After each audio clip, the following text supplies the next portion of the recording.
is the Vintage RPG Podcast, your source for the best in classic and contemporary RPGs. With your hosts, Hambone and Stu.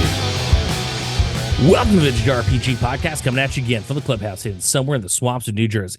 I'm John Hambone McGuire, and with me, as always, is the founder and publisher of Unwinnable. He once told me that Shadowgate was Stargate's spooky cousin, Stu Horvath. Don't you know it? God, I wish, right? Yeah, right. How you doing today, Stu? I'm good. Why didn't Stargate ever really get into like the parallel horror dimensions? Budget, probably. Mm. You know, and normally, like, I've always thought kind of a thing where you have like hard sci-fi and then you have horror, but like the two like shall never meet, because then you end up with like diminishing returns, like something like Jason X, but never really hit that same high point that's Event Horizon. You know what I mean? Event Horizon's such a fluke. Yeah, that's something they will never be able to repeat again.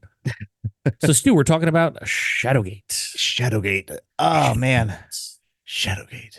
It's such a good game. It's a video game. We're talking about video game. In terms of my aesthetic development, I think it's a really important video game. And because it was so influential for me, I just assume that it influences everybody else.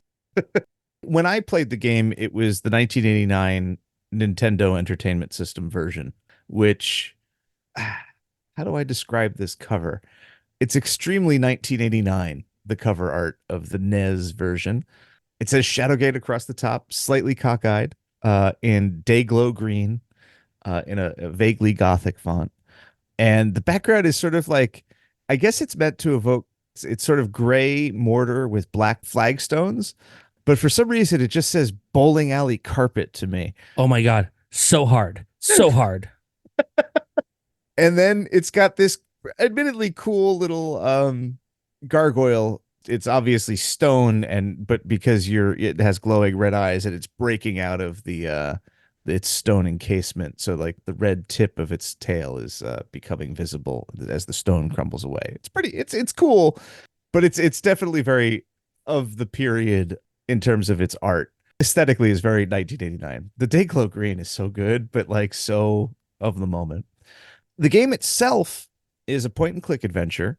It's sort of set up with this notebook-like interface because an earlier game called Deja Vu, it's a mystery game, like a hard-boiled noir kind of detective story, preceded this. It was the first game in the series, and it sort of established this reporter's notebook, detective's notebook kind of aesthetic. So just a side note, so like nobody like screams gotcha at me. These were all originally Apple games in black and white a few years earlier. I think Shadowgate was 87, and Deja Vu and The Uninvited both came out on Apple before Shadowgate. Deja Vu was first, Uninvited, then Shadowgate. And it's the other way around, or it's mixed around when they ported them over to the Nintendo. It was Shadowgate was first, Deja Vu was second, and Uninvited was last.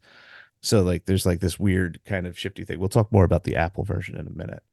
So full color game, notebook aesthetic. The notebook aesthetic is really nice because it dials down like a lot of the old point and click adventures on the computer. Like it was just like you had a mouse arrow and you had to kind of like look around and find the things that you could highlight. And it was very difficult. There was a lot of openness in the design that made them frustrating because it was easy to overlook stuff.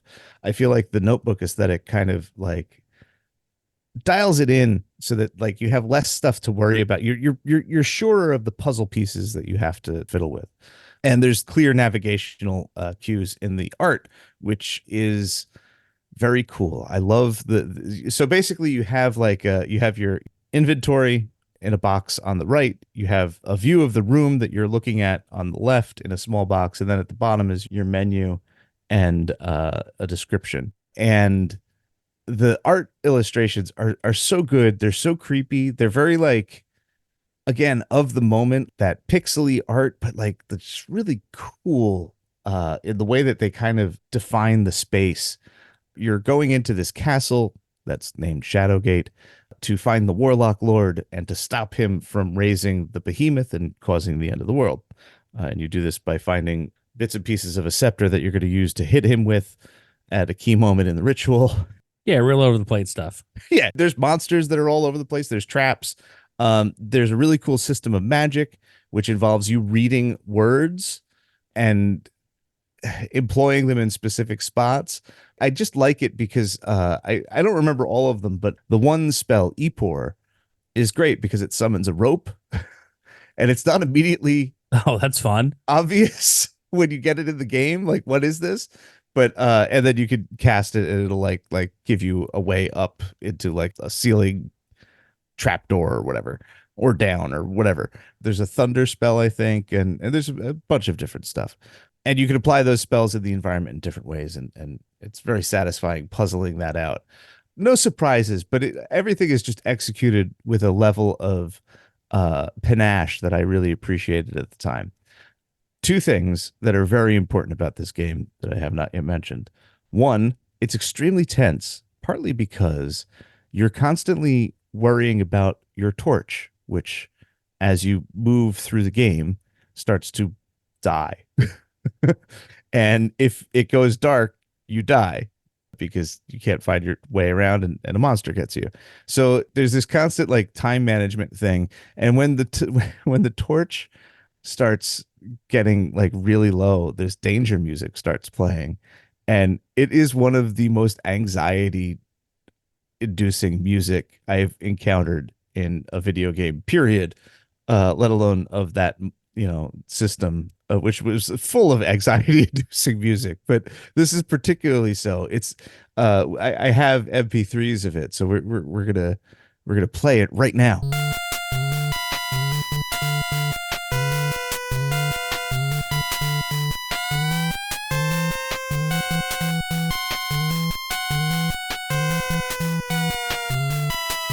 So isn't that like, it's just so like it's just constantly it sends me into like a low key state of panic every time I hear it. It needles at you. Yeah. It really kind of like digs its heels in and kind of twists it around a little bit. And not for nothing, like that's the worst of it, but the entire soundtrack is like that. The audio atmosphere of the game is extremely tense. Even when it opens up and like you feel kind of peaceful, there's a menace underneath it. Even just here, let's play just the title song just to give us a flavor of a different sort of atmosphere that's still very menacing.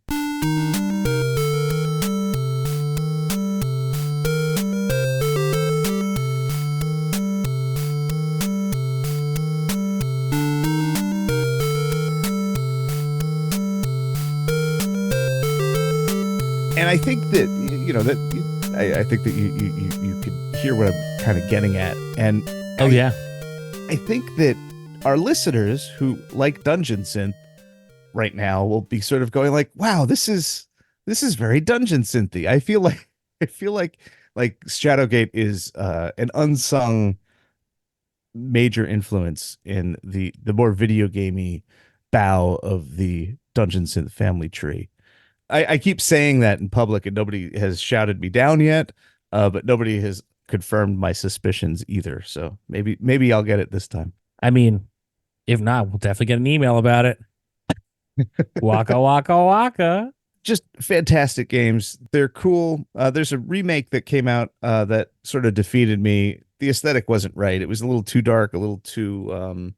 it reminded me too much of like a King's Quest or, an earlier... more open computer point and click adventure where there was more ways for me to screw up, and I was just like using items in every combination in hopes that I found like the weird correct one that was like obtuse. I don't find the puzzles in Shadowgate to be obtuse. I find them to adhere to an inner logic that once I kind of figured out the first couple as a kid, I was able to get through this game on my own without a strategy guide. Yeah. And I really appreciated that. I started with the introduction, talking about the cover art. I never really looked into, I wanted to get Shadowgate on the feed basically. And I couldn't figure out a way to do it because I think that like, I just didn't want to put the NES art up there. So I started looking around and I just never really realized how cool the original release was. The art is just fantastic. General computer game. originally for Apple, but my copy here is for the Atari 520 ST, 1040 ST, Mega ST. Requires a color monitor, which is interesting because I'm pretty sure that the game originally was monochrome, black and white. The computer version has different art that is like it's the equivalent of like a legally distinct kind of vibe. But it is not legally distinct. It's the same game by the same manufacturers, but there's like the differences are on that level. I don't know which one I like better. I have a greater fondness for the color, but there's probably some. I think the overall tone of the original computer release is a little darker and a little gnarlier. But man, the box cover of the original release is so good. It's like it's a, castle stone wall, and then there's just this, I guess it's like a fountain or like a pillar decoration, but it's also like this weird tentacle cat monster. It's so good. It's going to be on the feed later, so, and I might use it for the podcast post, just so y'all could see it. But I think you should. You can't tease. It's such a great cover. I don't remember a monster like this in the game, so I think that and I do remember gargoyles, so I think that the NES version is more game accurate, but the original is way cooler.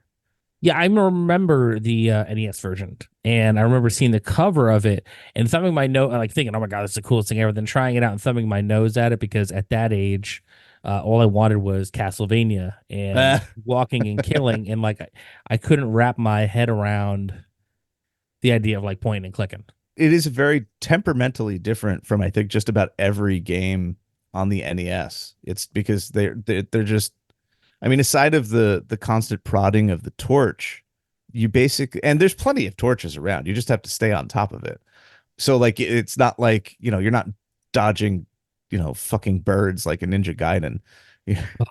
Or Medusa heads like in Castlevania. Yeah. So it's like got a much more mellow pace, even though I think that it's ultimately has a much tenser atmosphere.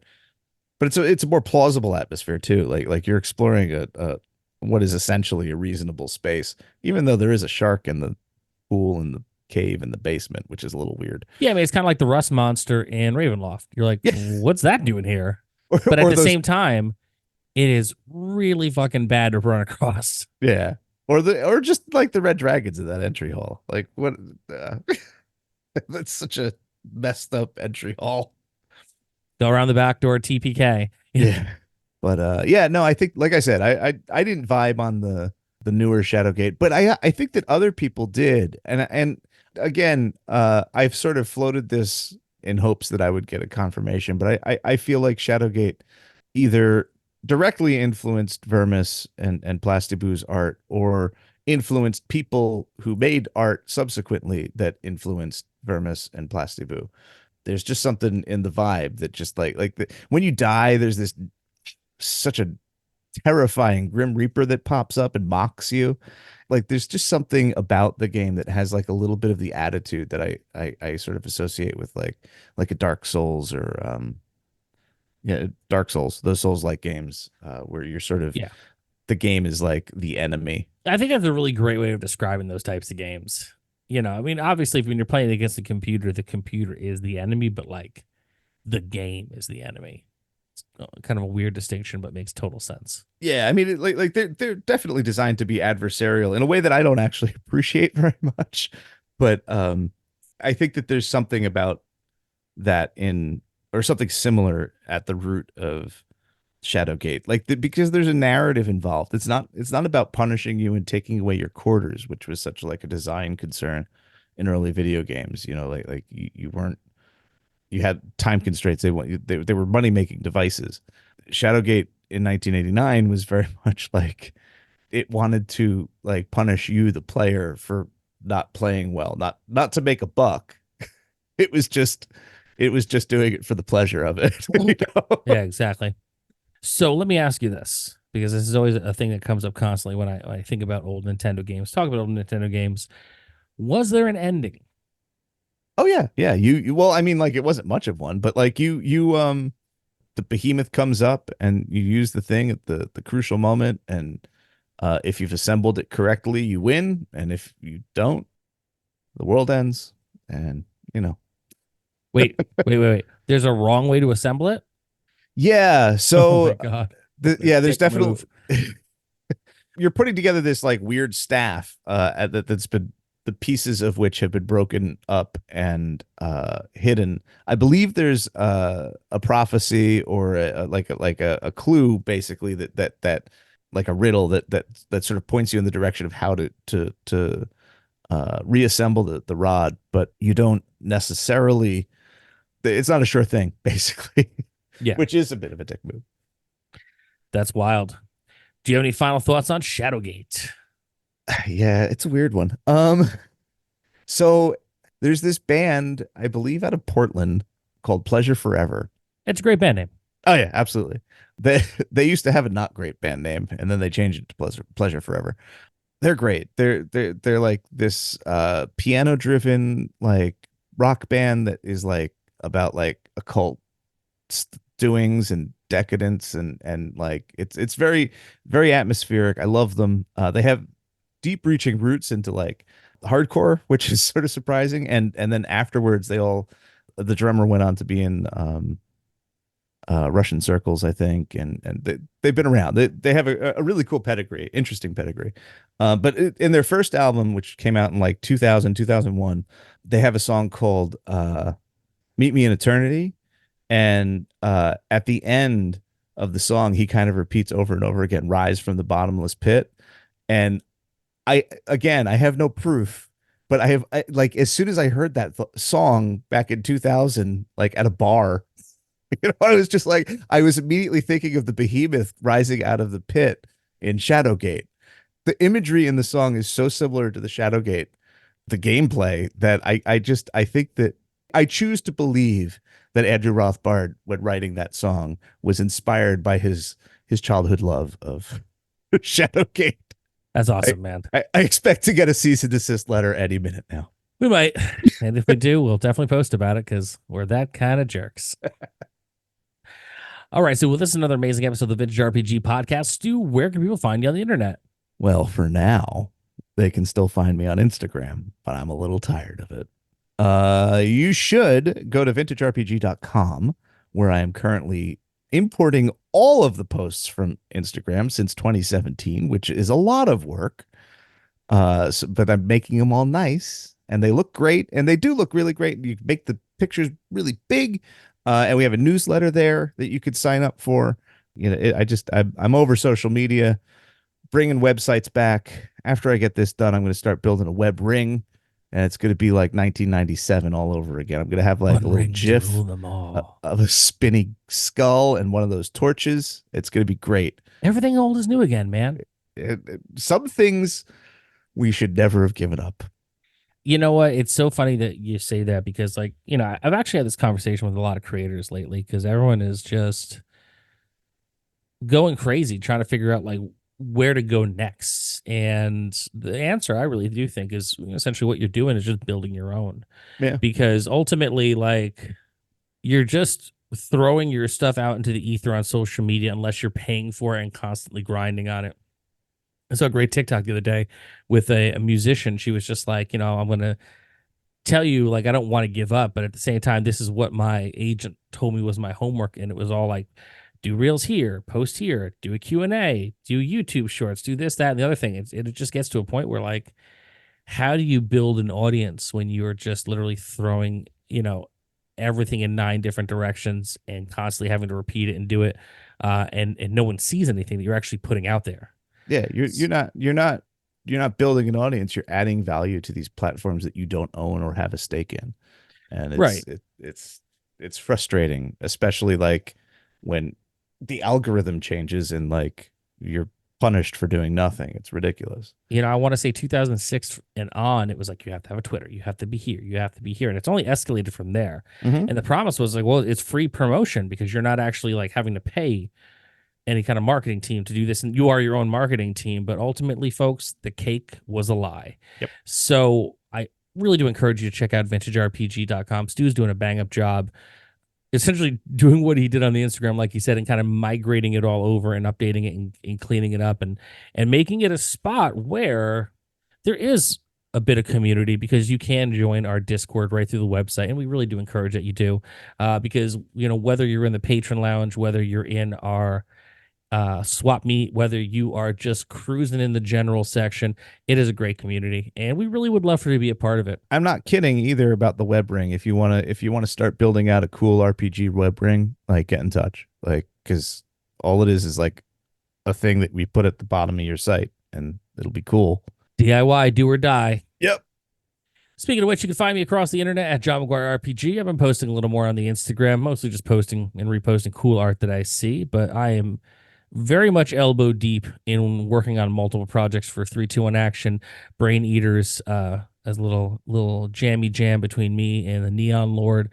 And, trying not to sweat too bad, because the weather is very, very undecided these days. But if you like the show, don't forget to rate, review, and subscribe. Your reviews really do help other listeners to find us. If you really like the show, why not become a patron? Patreon.com/vintagerpg. We got a behind-the-scenes look at everything that Stu's working on, including this new website, plus other fun bookly things that he is doing. We have a behind-the-scenes look at the stuff that I'm working on. I got a couple things about to drop now. I've just been trying to get some ducks in a row. We've got a killer Discord community that we'd love for you to be a part of. We have a private room just for the patrons. Early release episodes for as little as $1 a month. They usually come out some point on Friday or Saturday, depending on when we record them in the week. Stu has a tier where you can play West Marches with Stu. I have a tier where you can play a random RPG every month with your old buddy HB. Patreon.com/vintagerpg. So for Stu Horvath, I'm John Hambone McGuire. May the dice always roll in your favor.